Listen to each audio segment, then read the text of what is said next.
Hello and welcome. This is 3D Ethiopia. In this series, updates on political and humanitarian development in the current Ethiopia Tigray conflict will be covered. Stay with us.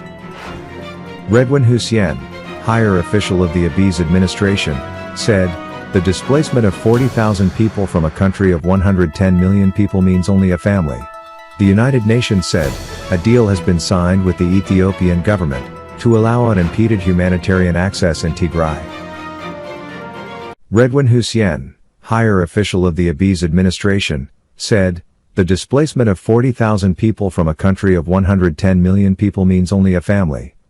So it's not that tough task for us, but some people are trying to make a mountain out of this hill, and some others would also try to keep some hostage and making politics out of them.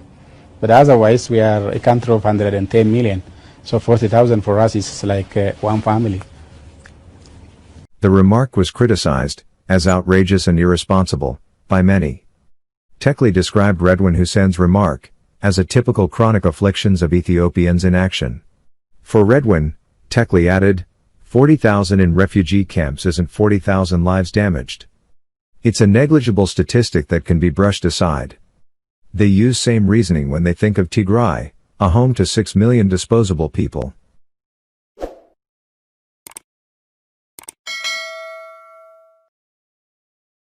On a similar topic, there are hopes that humanitarian corridors could be opened to address the full humanitarian crises of Tigrayans, fleeing away from the tyrant government of Abiy Ahmed, and to those affected in the state of Tigray. In a breakthrough a month after deadly conflict cut off Ethiopia's Tigray region from the world, the United Nations on Wednesday said it and the Ethiopian government have signed a deal to allow unimpeded humanitarian access, at least for areas under federal government control after the Prime Minister's declaration of victory over the weekend. This will allow the first food, medicines and other aid into the region of 6 million people that has seen rising hunger during the fighting between the federal and Tigray regional governments. For weeks, the UN and others have pleaded for access amid reports of supplies running desperately low for millions of people.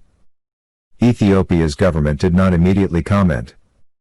For weeks, aid-laden trucks have been blocked at Tigray's borders, and the UN and other humanitarian groups were increasingly anxious to reach Tigray as hunger grows and hospitals run out of basic supplies like gloves and body bags. "We literally have staff reaching out to us to say they have no food for their children," one humanitarian worker told the Associated Press.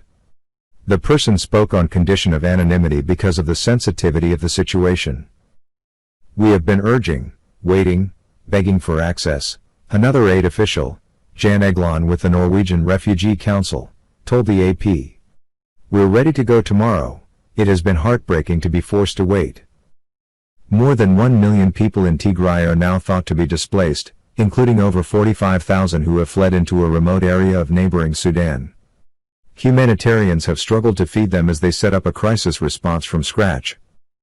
Communications and transport links remain almost completely severed to Tigray,